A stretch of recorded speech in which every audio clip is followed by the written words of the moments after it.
welcome here. It's great to be back, even though it's a bit late. I'm sorry for that. These are challenging times, but we've been working really hard to continue our activities here in the NCCR on the move. So thanks to this technical infrastructure, we can have Michael Collyer presenting his research from the UK, and me and us participating to this conference. And I thank Romain Bessir, who is responsible for the whole technical aspect, and also Léonore Deloy, who is going to move her microphone afterwards if you have questions. So this is the thing for the technical aspect. The whole event is also streamed on YouTube, so there people can also ask their questions.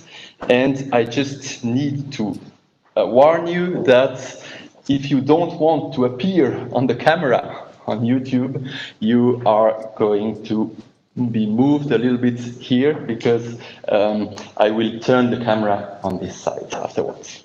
So this is just background information. So that's all for the technical part. Now, for the content, tonight is the first lecture of our fall series by the NCCR on the Move. So we have chosen to have these public lectures on the human movement and inequalities, and it's gonna be addressed by 5 different speakers. We have prepared a small YouTube film that you can see that is going to present our whole lectures. This series starts tonight with the lecture by Michael Collyer, who is professor at the Sussex University. He's professor of political geography. And when I started my job as a scientific officer here, I had the privilege to do a wish list with the researcher I wanted to invite.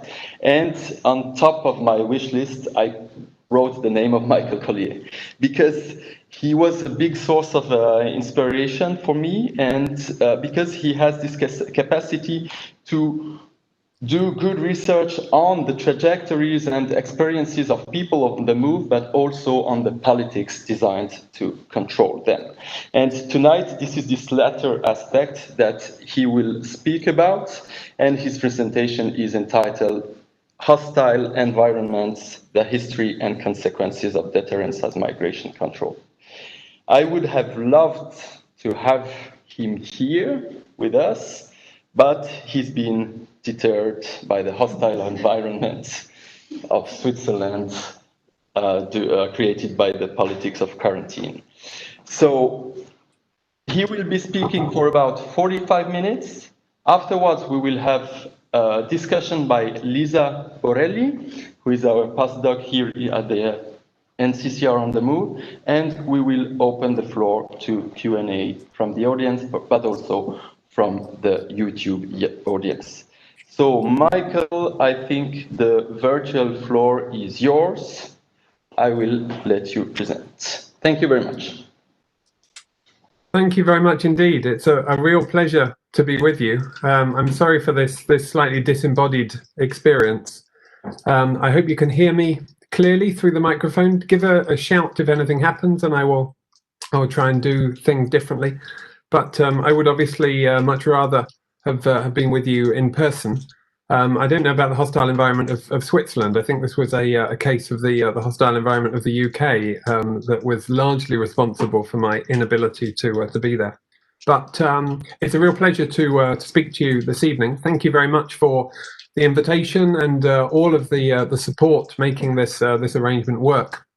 As Robin said, I'll speak for about 45 minutes, and then be very happy to engage further through questions and some discussion tomorrow morning, I hope. I'm going to speak about hostility, which I think it's fair to say has really become the dominant paradigm in migration control, certainly in Europe, although there's plenty of evidence more widely. Alison Mounce's recent book I've just received, The Death of Asylum, which explains what she considers to be the end of the asylum system at a global level, a very dramatic moment that she charts in that particular book. So there's plenty of evidence for this focus on hostility. What I've got to say this evening is really a summary of a book of my own that I'm in the process of writing. Not getting very far writing over the summer, unfortunately, but I hope that the next few months will lead to some continuation there. And this presentation is really part of that process. So questions and discussion will very much help me shape some of the arguments that I want to go into. The overall point that I want to make is that if we're to take deterrent seriously as a form of migration control, then migration control is not primarily about controlling migrants themselves. It is a form of sending a message to other audiences, and that has other unintended consequences that I want to go into in a little more detail.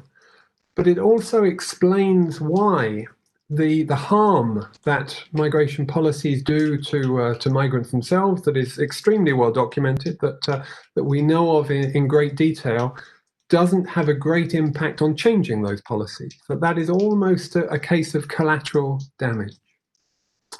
So to set out where I'm starting from, the point of hostility. The term hostile environments is traced to a speech that Theresa May gave when she was UK Home Secretary in 2012, when she set out the intention that her policies should create here in Britain a really hostile environment for illegal migration. Now, this is usually traced to the origin of an explicit intention of migration policies to do harm. If anybody is aware of earlier accounts of that, I'd be very interested. But as far as I'm concerned, that particular phrase and the intention behind it, that migration policy should do harm, can be traced to this particular speech. Although, of course, hostility has a much longer history than that within migration policy. My Goodfellow's book, Hostile Environments, last year traces the history of hostility within UK immigration policy extremely effectively. And there's a range of ways of explaining that hostility. So deterrence is one of those. I'm not saying that deterrence explains the entirety of that political focus, but deterrence, I think, is a largely overlooked element of that hostility, and the implications of deterrence, I think, are particularly significant. The illustration here is, you may have guessed, you may have seen it actually, it's Banksy's entry for the Royal Academy's summer exhibition last year, 2019. And Banksy's illustration, I think, succinctly summarizes what we might call an autonomy of migration approach. For those of you who can't see it or can't see the entire illustration, it's a shuttered customs with arrivals from the EU at the top that you might well see coming into Heathrow Airport, for example, at least for another couple of months, with this keep out, and the little mouse at the bottom has taken the T off and is using the T to break the lock at the bottom.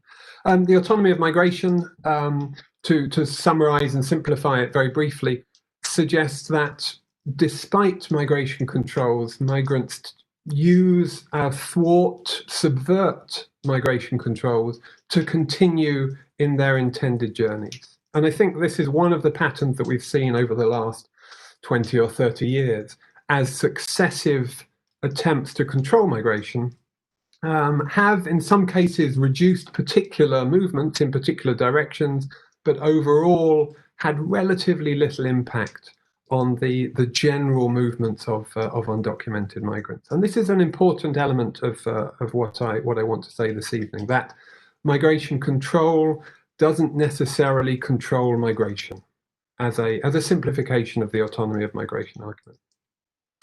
Another element of typical critical explanations in the explanation of migration is capitalism.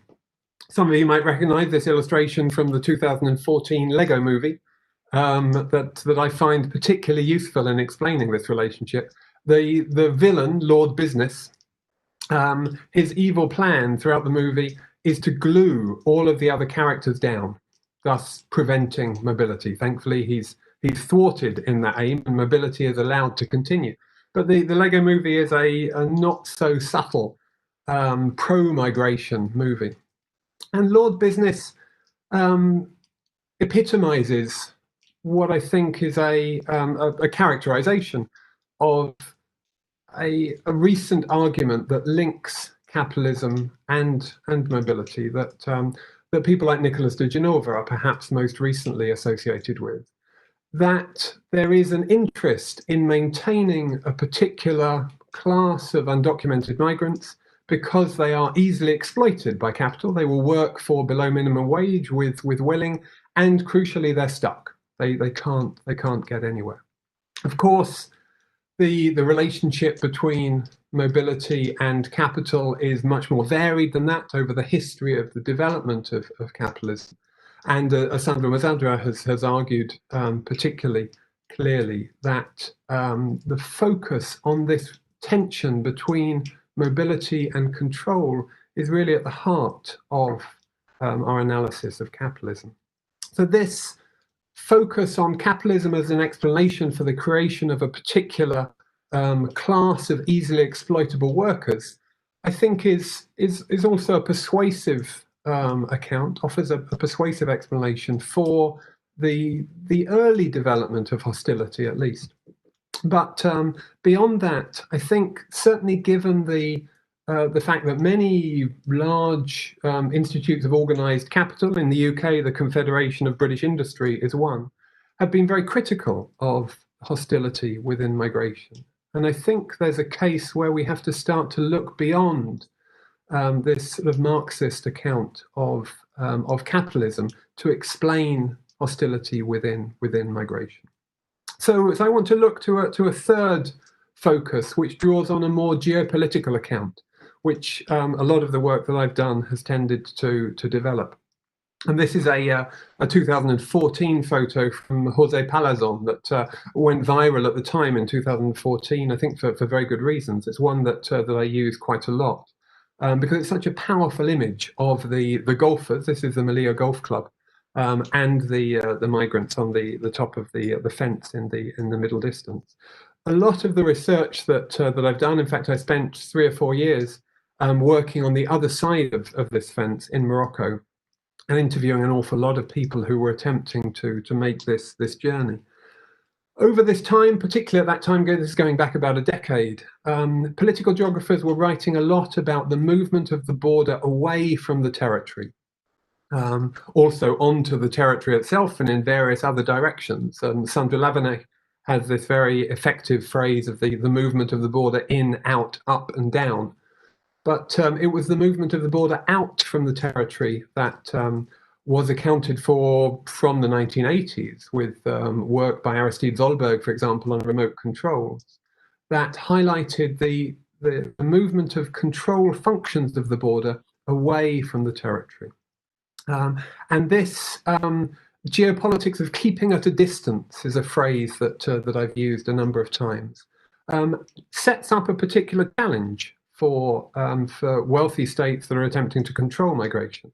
That not only do they have to keep migrants from the territory itself, but they have to keep migrants even away from the border, from the edge of the territory. By the time migrants have reached the top of the fence, as these individuals have, it's really too late for control. Migrants have effectively arrived and historically have, in large majority, found ways in which they can stay. So this focus of keeping at a distance is intended to prevent unwanted arrivals, not simply from arriving on the territory, but even arriving at the edge of the territory. And that is a real issue for states to have to deal with. This sets up the challenge that I want to talk about, because the geopolitical challenge of keeping at a distance involves a shift from the prevention of arrival to the prevention of departure. And this is really the starting point of the argument that I want to set out to you today. The prevention of departure, not arrival, is the focus of hostility understood through a lens of deterrence. And where borders are understood in this way, deterrence, I think, defined quite effectively as controlling through fear, presents a particular response to this challenge, that the shift of migration control is not migrants, as I said at the beginning, but potential migrants who aren't yet migrants, who are perhaps thinking about moving, who are in the process of making those decisions, and the information which is conveyed to them through this very violent form of migration control is one of the ways that wealthy states are able to transmit a message. So deterrence operates as an exercising of violence on the bodies of individual migrants who are present, not primarily, or certainly not exclusively, for the purpose of controlling those individual migrants, but for the purpose of sending a message of deterrence to those people who are thinking about coming, that they should think again, that they shouldn't make that journey because bad things will happen to them if they do. There's a second audience, I think a secondary audience, but nonetheless an important one, that is involved in this performance, and that is concerned members of the public on the territory of these wealthy states, that they want to see their government acting in a way that address their interests. So the forms of toughness that are inherent within this performance of migration control are essential to convey that message, to convey that reassurance. Of course, both of these functions of the border, both deterrence and reassurance, have unintended consequences. The forms of deterrence, as an account of the autonomy of migration would suggest, don't exactly act the way that migration control should act. They result in different forms of migration, different people moving. So the impact is displacement of migration rather than the prevention of migration. And reassurance of general publics often highlights concerns and exacerbates concerns, creating a demand for even more hostility. So in both cases, the result is an increased danger for migrants concerned, and I think particularly concerning a damaged faith in the ability of the state to control migration. If institutions of the state set claims for what they will do, and then they demonstrably fail to do that, the ability of the state is undermined, and the legitimacy of the state is undermined. And I think when we talk about crisis in migration, the 2015 episode is an example of where the term crisis is regularly used. We're not talking about a crisis in terms of migration arrivals, but a crisis in the legitimacy of the state to respond to those arrivals. And this is significant. And I think this arises from an analysis of this form of hostility as deterrence. And the conclusion that I want to end up with rather briefly today, I'm hoping that the final chapter of this book will be about sanctuary. I'm involved in a local city of sanctuary movement here in Brighton. And I want to set out some very preliminary conclusions about how sanctuary may be a response to the hostility that we can increasingly see.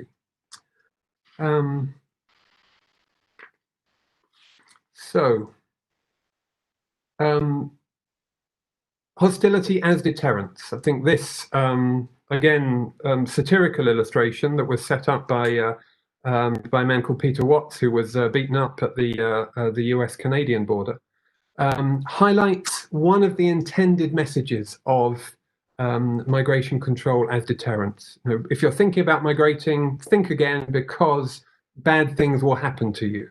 And the harm that is done to migrants who are in the process of migrating is not really the central point, at least not the exclusive point of this hostility. It is to convey this message. So number one, the focus is a concern with deterrence. The secondary audience, as I said, is concerned citizens in the countries where migration control is being enacted. That by highlighting the actions of the border, often in this posture of toughness, the repeated assurances that that this government is prepared to be tough on crime and has the ability to carry out these responses to criminal activities at the border. On one level is intended to reassure, but inevitably highlights what is inevitably a fairly marginal concern. The numbers of people entering the European Union or the US in an undocumented fashion is a tiny fraction of the numbers of people coming in, the numbers of people migrating as a whole.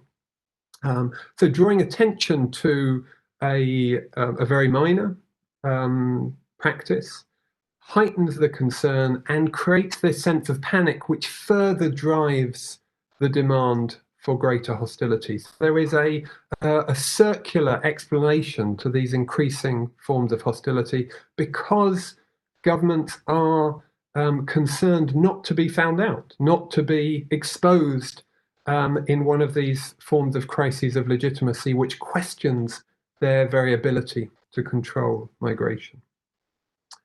One of the ways which I started to understand this, and I want to go on a slight diversion here, to try to think about what it means for a political institution to claim to do something which it knows it can't do. That's the central theoretical question that I'm interested in at this point. Why would a political institution use deterrence, this idea of controlling through fear, when it might have other avenues open? And I think inevitably the use of deterrence suggests that that institution, that government, is either unable or unwilling, because it would be too costly in many cases, to actually carry out the particular forms of control that are involved here. So the development of a climate of deterrence means that they are able to control people, in this case at a distance, this idea of geopolitically keeping people at a distance. The fear allows that distance to operate. The illustration here is a particularly UK one, but let me explain, because I hope it's illustrative. That in the UK, some of you may know, everybody who watches a television has to have a television license. And since the early 1950s, this photo is from 1952, in order to try to ensure that people buy this license, the post office, which has until relatively recently been the institution responsible for collecting the license, mocked up these vans. And there were adverts on television. There were even vans which went around, and these big radars on top would be turning around slowly. And the claim of the adverts was that they had the ability to identify anyone who was using a television and cross-check this with a database of anybody who had a television license. And they could therefore identify the households where there was a television being used, but they didn't have a license. So they created some idea that there would be some follow-up, that if people decided not to buy a license, there would be enforcement. They had the ability to enforce. And this advert continued in various guises. The vans changed. They became a bit more technical for the next 50 or so years. Finally, in 2004, the British government admitted that they'd never had the technology to be able to identify if anybody was using a television. And this was all an attempt to try to enforce something which ultimately wasn't enforceable. It was almost impossible, at least at the sort of cost that they were willing to put into it. It was almost impossible to check every single house in the UK to make sure that anybody watching a television had a license.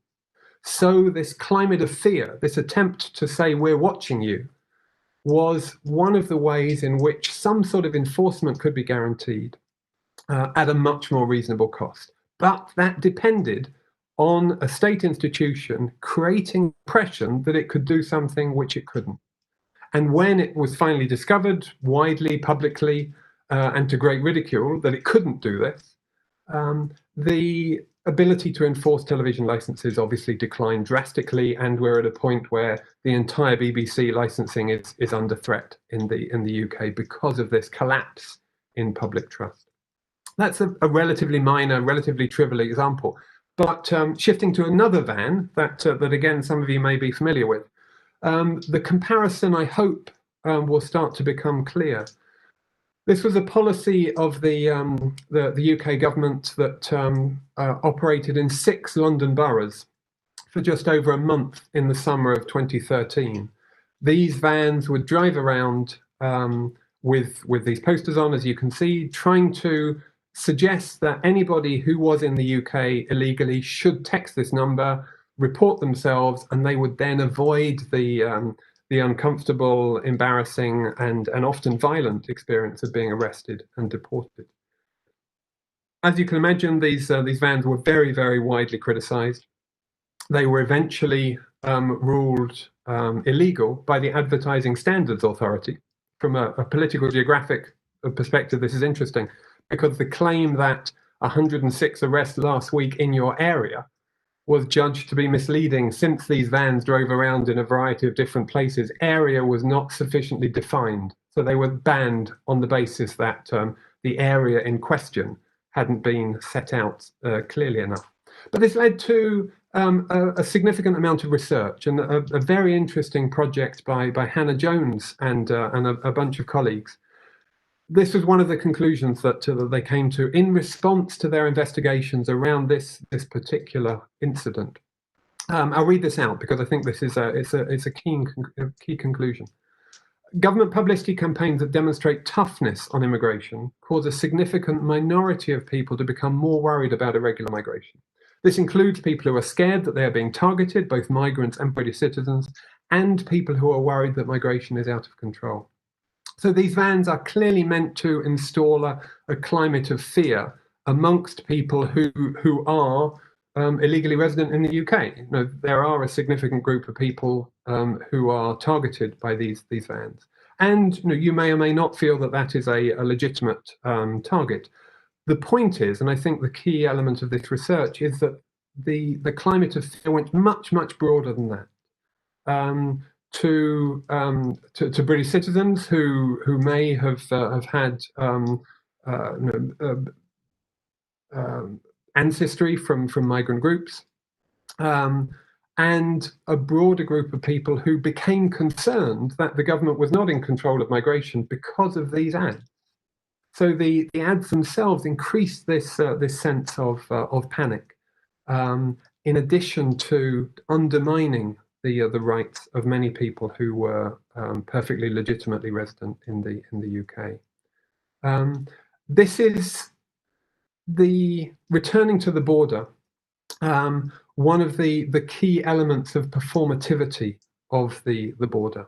That the political geographical work that I was talking about earlier, that over the last 10 or 15 years has highlighted the movement of the border away from the physical territory of the state, has perhaps been undermined by the movement, particularly since 2015, to construct new elaborate architectures on the border to prevent migrants crossing. This is a particular section of the border, which it now stands at 9 meters high.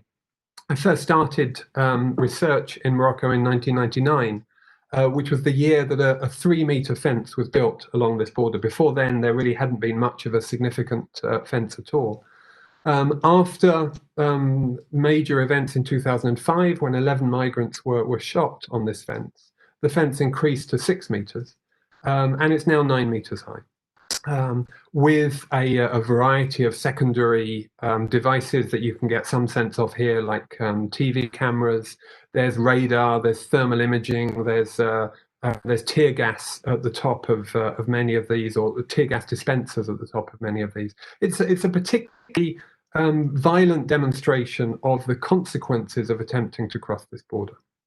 And I think the argument of deterrence and the argument that suggests that political geographers actually were quite right to suggest that the border is moving away, at least the control associated with the border is moving away from the territory, are not actually undermined by this new enthusiasm with constructing border control facilities, because these border control facilities that exist on the border are as much about sending a message as actually attempting to control migration. As I said at the beginning, by the time people get to the top of these fences, it's really too late to control their movement.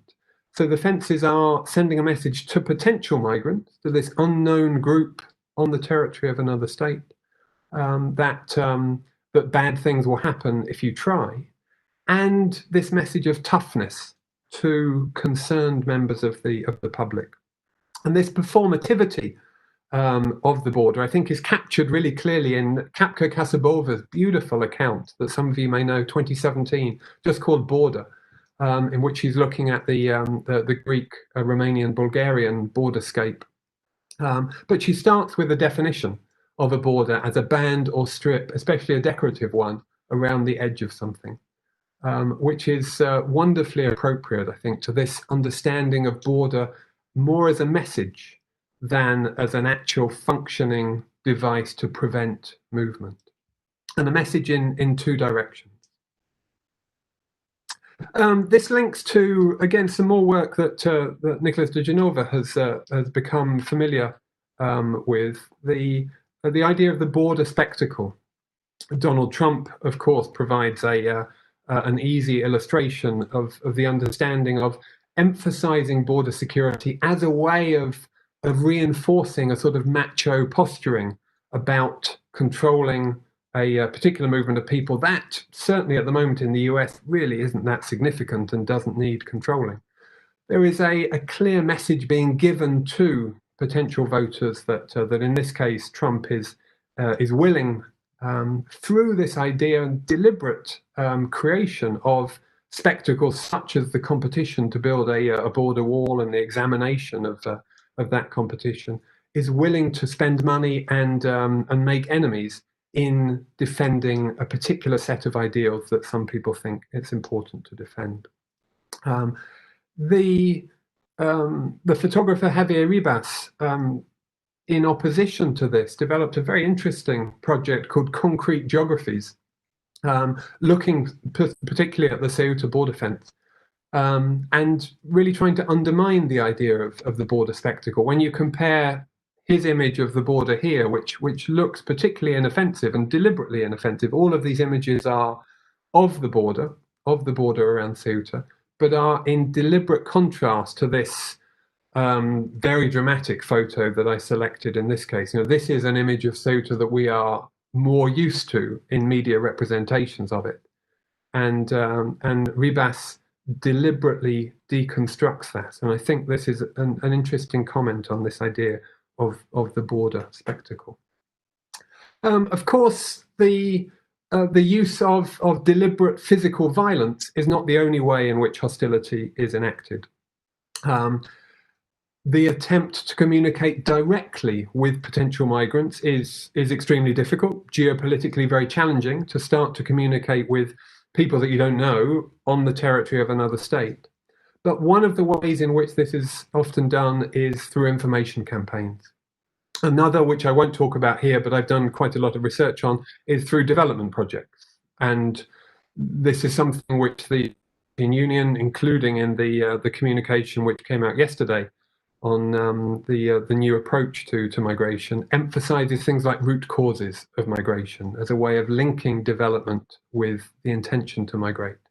But information campaigns are a relatively easy way for governments to illustrate that they are doing something without actually spending too much money. So they're quite popular. This, I think, is one of the best examples I've come across. It's a 2014 campaign from the Tony Abbott's government in Australia, and it's particularly illustrative that this was circulated very widely within Australia itself and in English. It was translated into a couple of other languages, but broadly the audience for this was assumed to be in Australia and English speaking. the idea that the Australian government has introduced the toughest border protection measures ever is part of this performative element, that information campaigns are not really designed to convey information to potential migrants, but they're intended to reassure potential voters that the government is tough, in this continually reoccurring phrase. All of the research which has been done on this has found that information campaigns are irrelevant in changing people's minds. We did some work in Northeast Africa in 2016, in which we tried to get people to estimate or consider the potential dangers and talk about their migration in response to those. And this is a quote from Dawit, who we interviewed in Ethiopia, who said, "My mother does not want me to go, but I want to go." He was talking about leaving Ethiopia in this case. "I will not tell my mother when I go. Sitting waiting for God to help doesn't work. One has to practice. I've tried the DV lottery, but I didn't get it. I've tried to progress in my life, but now at 30, I've still not seen any progress." Dawit was perfectly aware of the potential dangers of getting across the Mediterranean. In fact, he identified the danger of dying in the Mediterranean at 30%, and still expressed a willingness to go. Very difficult to work out what the actual danger would be, but and quite a morbid exercise, but certainly it's much, much lower than 30%. So the information campaigns which the British Department for International Development has funded in Ethiopia that highlight that it is dangerous are useless because people already know that it is dangerous, and for the reasons that Dawit outlines, are still keen to travel. Another way around, and final alternative to physical violence that I'll talk about is through direct collaboration, in many cases with governments, often neighbouring governments to wealthy states, or with international organisations. This is where issues such as the humanitarian border that William Walters labelled in 2011 are significant. This photo is from Tunisia, from the UNHCR evacuation in Tunisia that I was involved in evaluating. And I think highlights what Violetta Moreno-Lax has called rescue without protection. The movement out of Libya in 2011 into Tunisia resulted in 218,434 repatriations, compared to 4,251 refugees resettled, most of whom had already been accepted for resettlement in Libya. And 500 mostly Nigerian individuals who remained in Tunisia, largely abandoned by international organizations and states, a focus that Orelli and Tazioli have worked on through a lot of publications. So this collaboration, both with international organizations to ensure that people are moved away from the immediate vicinity of, in this case, Western Europe, and with neighbouring countries, as we've seen since these events in Libya between the Italian and Libyan governments, are part of this geopolitical strategy of keeping migrants at a distance. Coming to the conclusions, the focus on deterrence as a form of control, that involves prevention by fear, that I hope I've been through, if not exhaustively, then at least started to raise some questions around. This hostility changes the routes that migrant takes. It increases the dangers which they face, but it has relatively little impact on the fundamentals of movement itself. Certainly when a relatively medium-term time frame of a decade or so is considered. More significantly, the hostile environment involves political institutions claiming powers which cannot actually be exercised when it comes down to it. And the combination of this claim and the failure to meet the claim inevitably results in an undermining of the legitimacy and authority of the institutions which are involved in that. And in the case of migration, this results in a greater level of concern and often, certainly from certain sectors of the population, greater demand to do something about it. It focuses attention on particular migrants who are a relatively small proportion of total migration and a relatively vulnerable proportion of that migration, and increases the danger which they face, with the aim of convincing others, potential migrants, to reconsider their decision to move.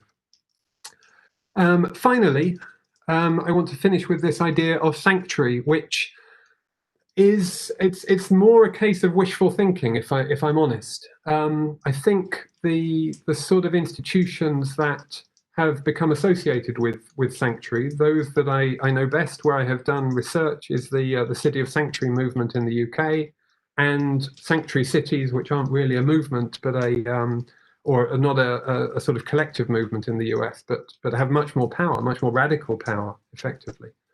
But even there, the ability of city, often civil society actors, to have any significant effect on national level policies, I think, is inevitably limited. So I want to acknowledge that this is not an effective response, but nonetheless, I think it is a necessary response. And I think it an analysis of sanctuary which opposes hostility sets up a more optimistic possibility of action in this frame, even if that action in the current set of circumstances is not likely to have a great deal of direct effect. Where it does have effect, that will provide some sort of remedy for the hostility which many people have experienced. And that's a point that I'd be particularly interested in discussing with anybody. So I'll stop there. I hope you've been able to hear. I can just about see some of you, but I can't hear any of you. And please ask me any questions. Any comments are very welcome after the discussion. Thanks a lot.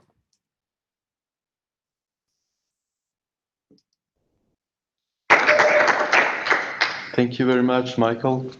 We will have now Lisa, who I invite the floor to discuss your presentation. You have about 10 minutes to discuss, to ask questions. Okay. Lisa. Hi. It's fun, I can't see you, but I think I'm also a bit short, actually, so let's see. Can you just, Michael, can you stop the sharing of the video? Sure, of course. Thanks.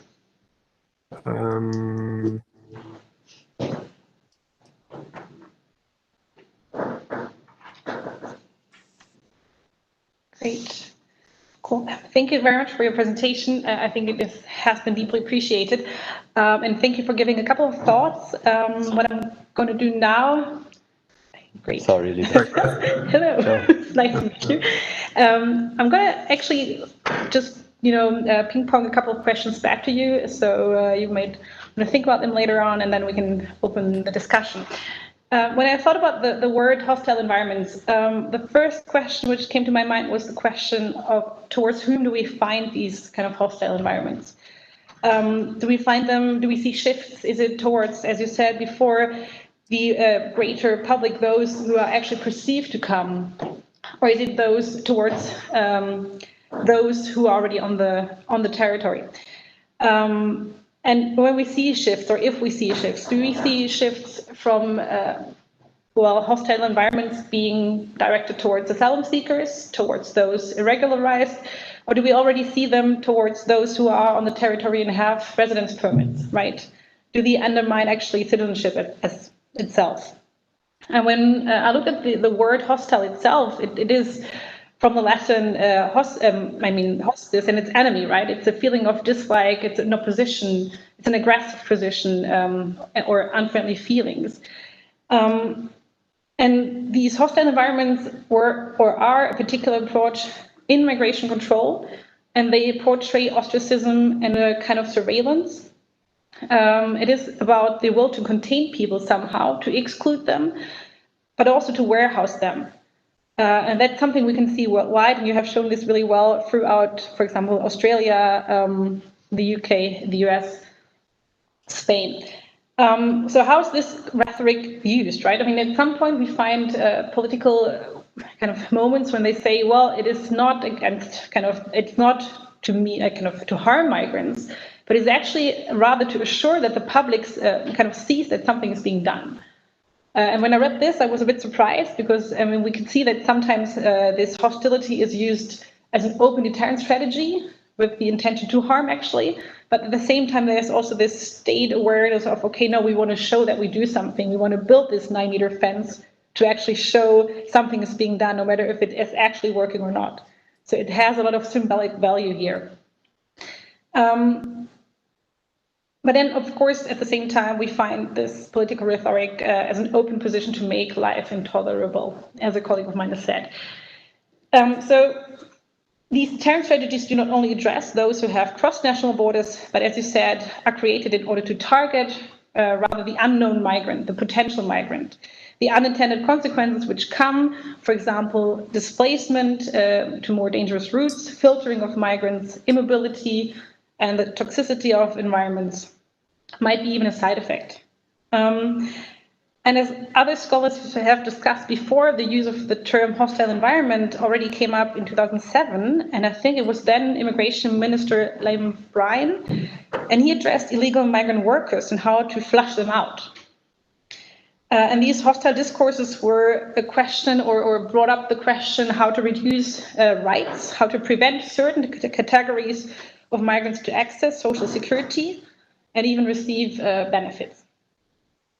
And then when we had the Windrush scandal, I think some of these rhetoric has been taken back. And then suddenly there was a reframing of compliant environment. And I found it very interesting how then suddenly this kind of hostility had to be taken back. And I was wondering, what does it actually mean when we listen to the word compliant environment? Does it not actually mean the same, right? When we see how Australia deters people from coming, saying that there is literally no way you should make it home. And that is something which reminded me of my own research and also research done by Annika Lindberg, a colleague of mine, when we talked to border guards and detention staff. When they actually said, yes, we want to show how harm is done. We want to show how bad it can be here. And that is, for example, when someone talked about, one of the border guards talked about to destroy their dreams, and then we rebuild them and we kind of place the seed of the idea of going back as a good idea. And at another time, we found that it is about this telling others how bad it is, right? So you create this deterrence, the negative idea of what's going to happen. You have experienced it yourself in detention facilities. You're sent back, and ideally you can share this knowledge, right? And that is the best deterrence strategy you can have, because people will hopefully tell them that is what they thought, how bad it is. And I was wondering now, when we look at these kind of physical deterrence strategies, which you also showed, what other psychological deterrence strategies do we find? We have seen this advertisement, we have seen the information campaigns, but how is it actually used upon those who are here and eventually deported? We find something more kind of, well, material here. Another question I was wondering about was, to what extent do new technologies and virtual border control play into this creation of hostile environments? What else do we find today, right? We had this example of a fence, we had the radar systems, but we now also have a lot of control on the ocean, like new kind of ways to, track people, to find people, to locate them somehow, and then make sure that they don't arrive. So when we talk about these different kind of symbolic, physical borders, mental borders eventually as well, we find that these deterrence strategies do not only address kind of, as I said, those who crossed national borders, but those who are here, who are potentially coming. And so we cannot really see them as a geographically defined set of policies, right? And that's what you also kind of underlined really well. So, and you also used Metzadra's idea of hostile environments, kind of disclosing the tension between politics of mobility and control, which lie at the heart of capitalism. And then again, I want to bring up the question of towards whom are these policies directed? I would say like today we see a restriction towards those people who have actually already accessed states and whose citizenship is eventually, well, eventually put in question when receiving social assistance, when kind of committing crimes, when having disabilities eventually, when not being able to support themselves. Maybe this is also another question we can discuss. And I think I'm coming to my last questions, and that would be who represents actually hostile environments. So in a field of these many actors which we have, right, the question remains, who are those who create these environments? Is it the states? Is it transnational kind of control mechanisms states start? And you also wrote about this, which I find highly interesting. And what about the other NGOs and other actors who are kind of part of this game? I think I'm going to stop here now, if that's okay, not to make it even longer. Yeah, and I hope that you have a couple of answers to these questions, and then I think we'll take over for further questions, I think, right? Yeah, exactly. Thank you very much, Lisa. So, Mike, if you can answer these questions, that would be nice. And afterwards, we will go to the public for other Q&A. No, you can just sit here so you can see you. I'll turn the camera.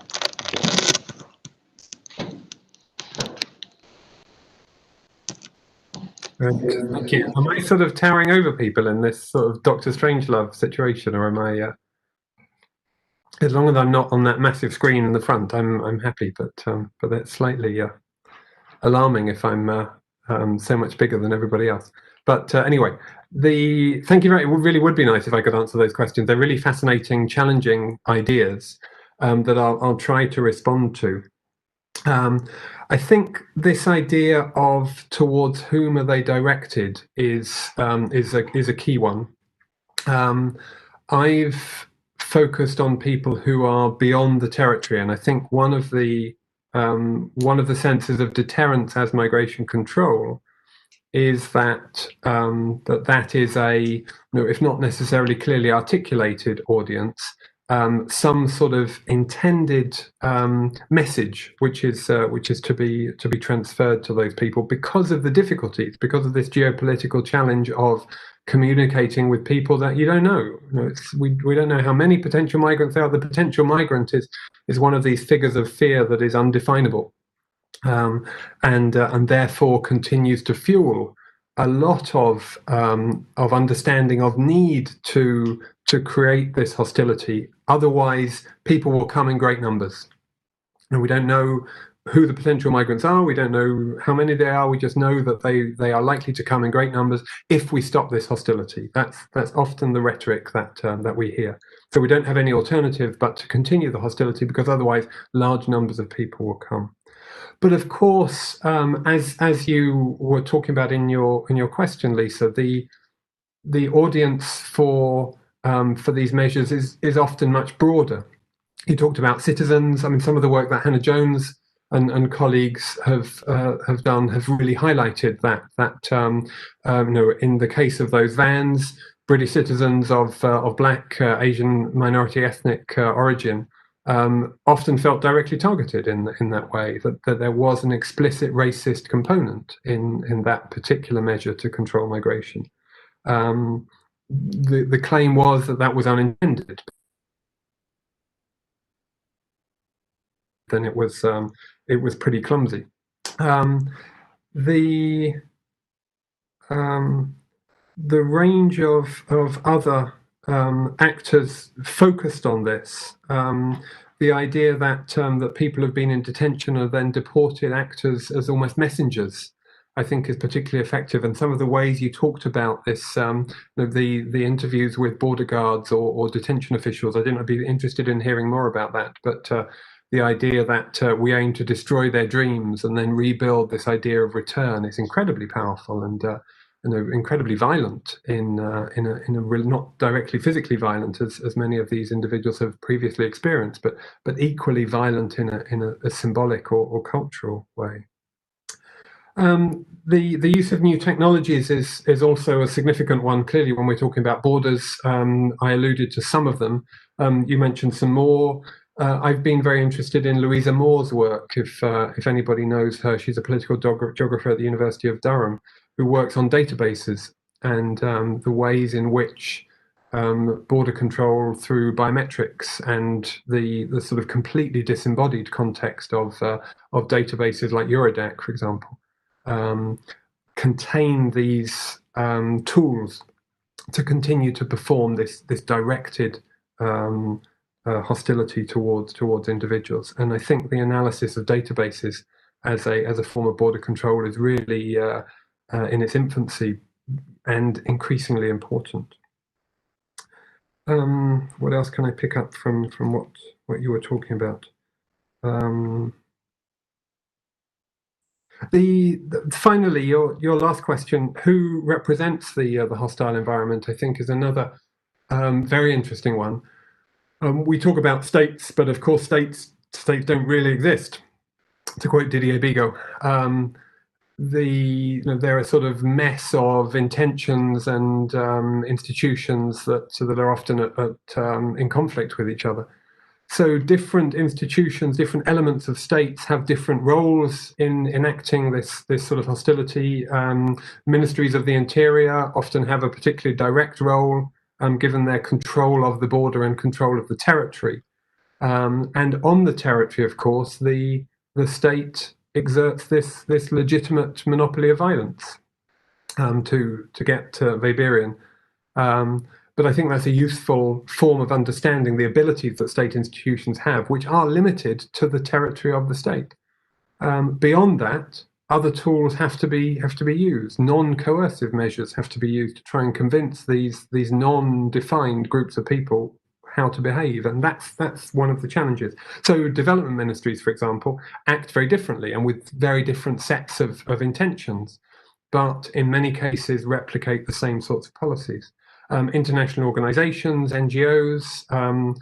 I've worked quite a lot with UNHCR, and I would hesitate to be critical of UNHCR, although there are cases where UNHCR policies clearly reproduce these sorts of ideas themselves. And Martina Terzioli's work is a good example of how that happened in the Tunisian context. So I think that's the range of actors involved is very broad, because each of them are acting in different ways and thinking that they have different sets of objectives. But even at the humanitarian level, as William Walters has argued, the border can be reinforced in those ways. Thank you.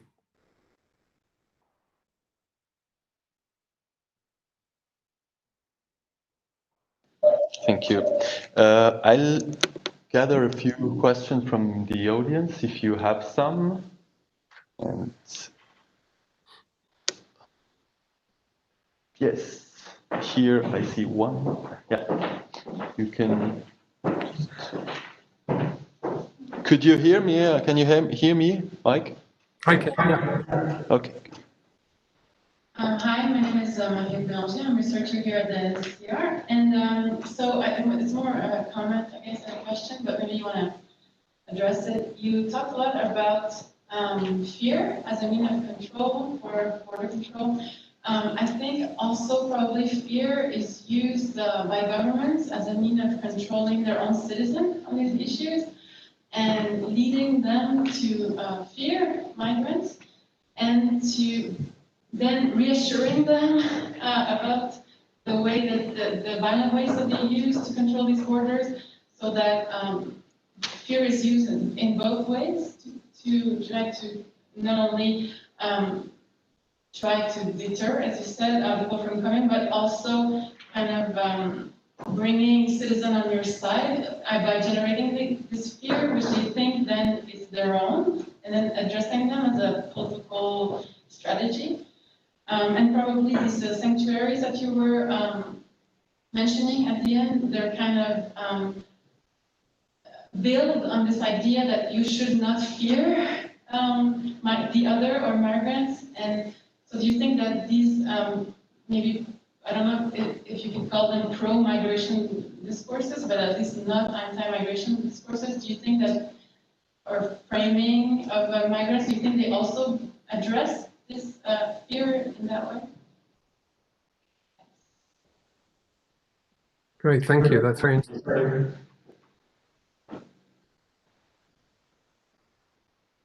Sure, I can answer that now, or I can wait for another question. No, you can answer right now. Great.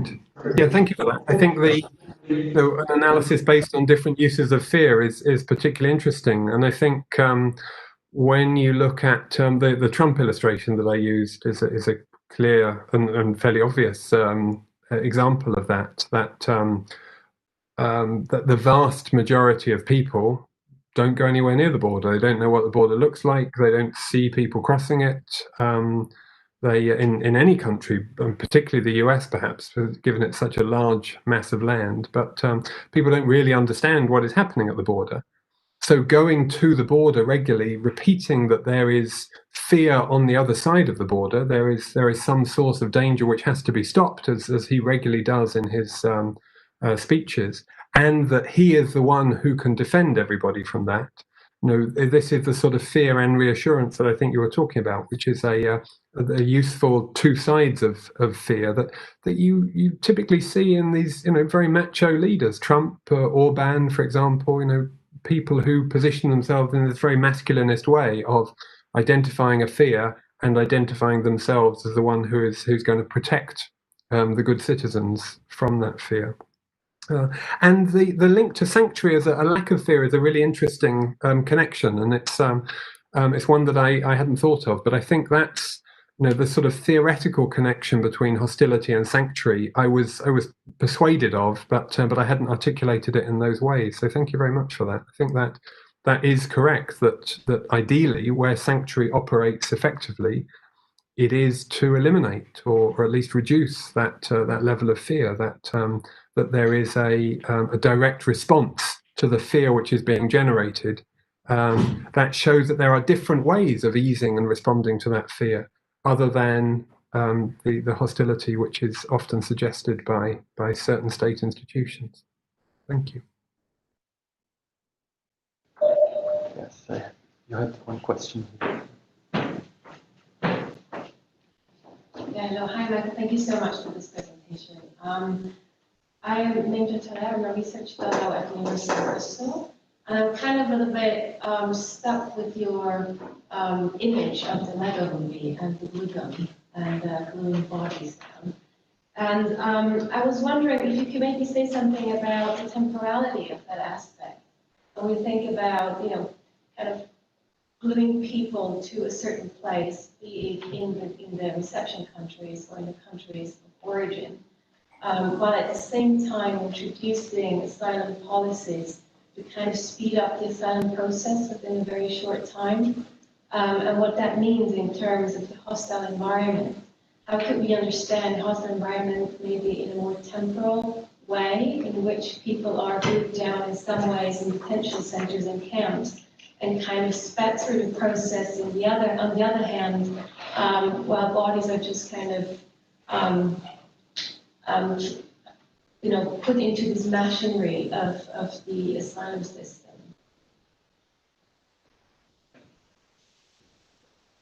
Thank you. And I think that's another really interesting focus, that the relationship of hostility and the sort of connections that people may be able to experience in terms of the more sanctuary-related ideas, the human connections, are in some cases deliberately worked into asylum policies. I'm thinking particularly of the work of Nick Gill, who has looked at the UK detention system and the ways in which individuals are deliberately moved from one detention centre to another after a relatively short space of time. and he has some interviews with people, but also a broader set of empirical evidence to suggest that this is really to prevent the sort of human relationships forming between detainees and the people who are guarding them. That after a certain period of time, people working in detention centres are human too and have human responses, and they start to form strong relationships and start to care for the people that they're looking after. And one of the reasons why people are moved around quickly is to prevent this happening. So prevent, even within the deliberately hostile context of a detention centre, to prevent those sorts of relationships forming. And I think there's other work on detention around the place, including in Switzerland, that reinforces those kind of ideas, that the time over time hostility is likely to reduce. So if you can reduce the issues of time, and this is another thing which came out of the Commission's communication yesterday, that people are very well aware of this, that if responses to asylum decisions can be made quickly, then it's easier to carry out deportations in the majority of cases, as the Commission frames it, where that deportation is necessary. So the speed is necessary to allow these structures of hostility to perform as they're intended to, would perhaps be another way of putting it. But thank you.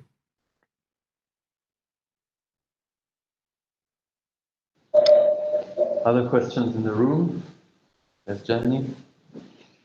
Wait for the microphone. Yes, hello, Michael. This is Johnny. Basically, I'm agreeing with you with the impediment of fraternizations, as you mentioned right now. I mean, there were periods which basically the civil society had to take much more action when it came to refugees. And then through the new public management, the administration took much more responsibilities. And what the situation here in Switzerland is now, basically, civil society organizations are not as engaged as they were in earlier times in the 70s and 80s when it came to refugees. But what I wanted to ask you is much more addressing your main topic, which is the futility of all these measures you mentioned. Obviously, they are deterring to a certain way. Visually, it's a performance of deterrence, but they are not working. People are coming nevertheless.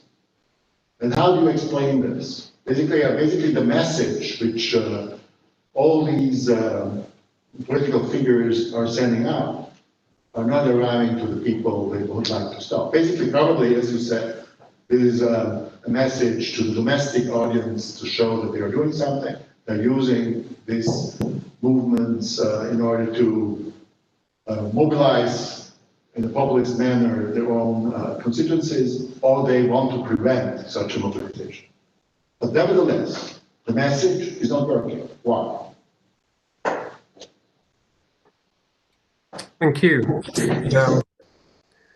I think that's one of the more challenging questions for the way that I framed this, and it is one that I've obviously thought through. I think it wouldn't be true to say that there is no effect at all. If there was genuinely zero impact, then it would be very difficult to sustain an argument that border control was worth the very large amounts of money that are spent on it. There is some impact. Until the 2016 EU-Turkey statement, as it's somewhat euphemistically called, I think there was much more evidence that policy had no effect at all. I think the way that statement is used in response to this sort of question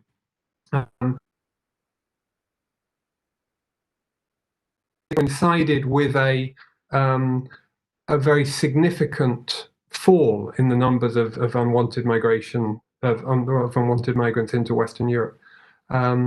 There has been analysis around that which has showed that fall started beforehand, that it wasn't directly linked to the EU-Turkey deal, but nonetheless, that is one of the clear pieces of evidence, I think, and quite a substantial piece of evidence, that those people who say that migration control works are able to point to.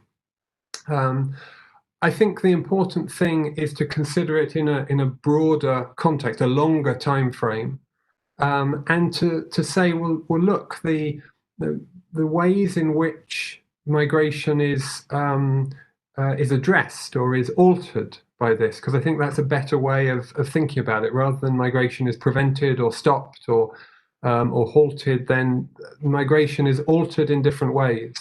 The geography of migration movement starts to change. So the movements into Spain have been increasing in recent years, as we know. But also the profile of migrants starts to change. And when migration is portrayed, it's very deliberately portrayed as a particularly violent exercise, then we see the profile of migrants which we're all used to coming into Western Europe, predominantly young and predominantly male. And there is a very strong gendered and ageist approach to this. And then we see the political response to that, which has been going on for some years, to say, well, look, all these people, they don't need protection. They're young men. They're just queue jumpers. They're just we don't have any need to protect them because they've managed to get across all of these barriers that we've put in place. So they are therefore less deserving in that context. That's an argument that I think we see rehearsed fairly regularly amongst politicians, certainly in Western Europe. So the impacts of hostility, the impacts of increasing controls, are displacement, misdirection, redirection of movements, often into areas where the natural obstacles create very significant dangers. And this is another interpretation of this phrase, hostile environments, that where, in Morocco, for example, when I started doing research, people would go across the Straits of Gibraltar, 10, 15 kilometers, a bit rough, but manageable. People would do it in pedalos from the beach in Tangier until they banned pedalos on the beach in Tangier. But as controls of that area increased, people would leave from further and further down the Moroccan coast until they were ultimately trying to make the crossing from Senegal to the Canaries. A much more dangerous 24-hour crossing, hundreds of kilometers of open ocean. So the result of that sort of set of policies is not to completely reduce migration in its entirety, but to ensure that those migrants which are willing, and there still are large numbers of migrants who are willing to make the crossing, but that involves a much greater degree of danger. And there are similar examples across the desert into Arizona, for example, where migrants 30, 40 years ago would cross into California in relative safety. Migration controls have not reduced or eliminated that movement, but they have moved people into a situation where they're crossing in much harsher environments in that context. So the dangers to migrants are much greater. The numbers of migrants continue to fluctuate. We haven't yet seen a repeat of 2015, but I don't think there's any reason to assume that would be impossible in the near future. And the profile of migrants changes, all of which starts to affect the way that the response to those is framed, to the extent that, as I said, that the need for protection of those individuals who cross is rhetorically undermined. But I think there's it's a continual dynamic process. Would be the answer to your question, that there is a greater complexity there than it's simply working or not working. Does that provide some kind of answer? Are there other questions? That's not the case. Sorry, Lisa. Michael, I have just two questions from audience from YouTube. One is from Richard Williams, and he asked something about the sanctuary movements that you mentioned. He asked if offering sanctuary is not an effective response to the hostile environment as you described it. What should be the ambition of these movements, of the sanctuary movements?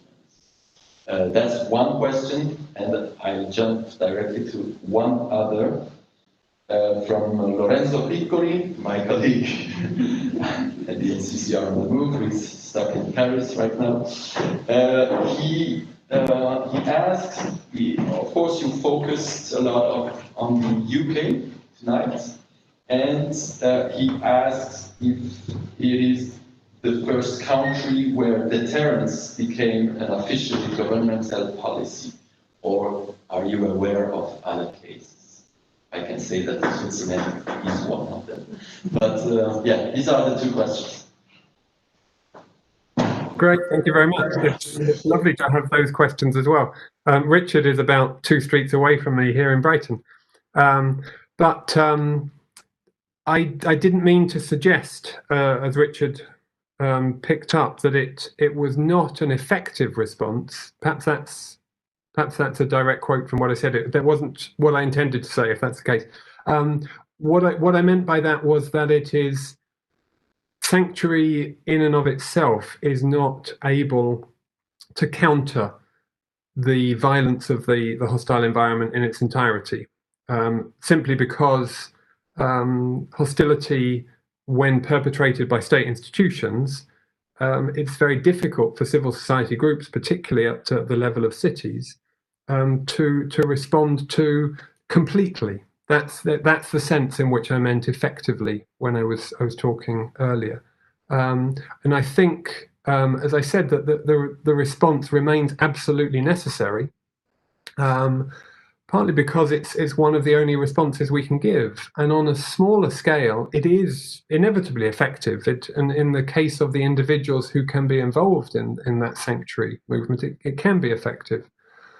I think where it has the capacity for larger scale policy change, as is the case in the US, where sanctuary city movements are essentially a vote within a metropolitan area to break federal law. A sanctuary city is defined by the fact that the police department of that city has engaged not to cooperate with Immigration and Customs Enforcement, the federal body in the US, to work with deportations where individuals have not committed a serious crime. If individuals have committed a serious violent crime, then they do cooperate, and those individuals are removed. But where individuals are come into contact with the police where they haven't committed any crime at all, or where they have committed some sort of very minor infraction, maybe a traffic stop or something like that, and it is discovered that they are undocumented,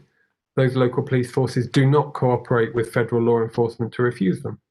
That clearly has a significant impact. During the research that I was doing, I witnessed in one city in the US, the head of the local police force coming and apologizing to the local group, volunteer group, for deporting an undocumented migrant and reassuring them that this particular undocumented migrant was being brought back from the border because the individual in question had only been stopped and arrested for a non-criminal encounter with the police force, so shouldn't have been removed. So in that sort of context, where there are police forces that can be controlled by a sanctuary of city, I think the impact can potentially be greater. But even the City of Sanctuary movement in the UK has a great deal of success, and has the potential to change public awareness on a much broader scale. And I think the analysis that was made earlier in terms of fear, that hostility is about creating an environment of fear and sanctuary is about removing that environment of fear, I think sets these two up very clearly, that sanctuary really can be the only response. Even if it's not able,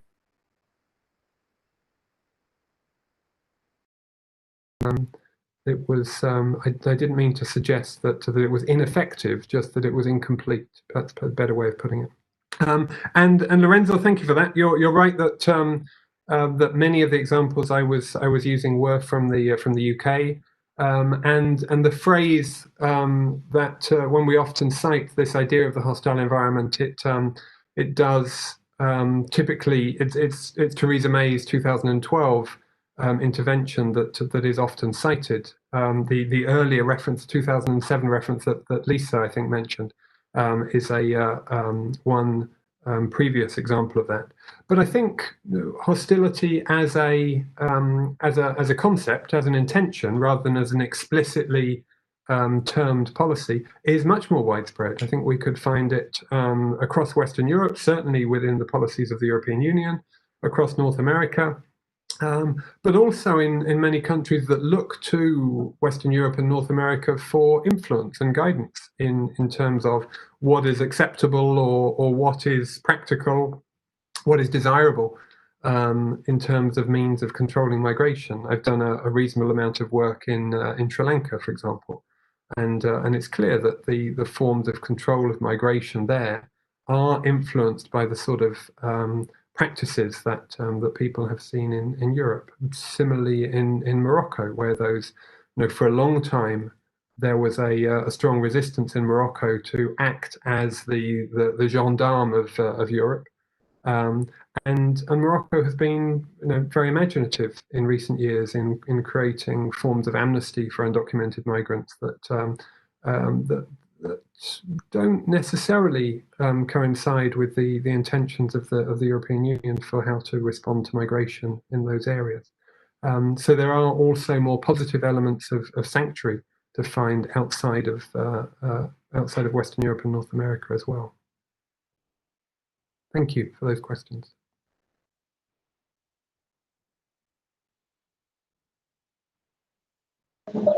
Maybe you are fine? Okay, so there are no other questions. I would like to thank you very much, Michael, for this interesting talk. And I invite the audience to that. Tonight it was a little bit experimental setting. I think it went pretty okay.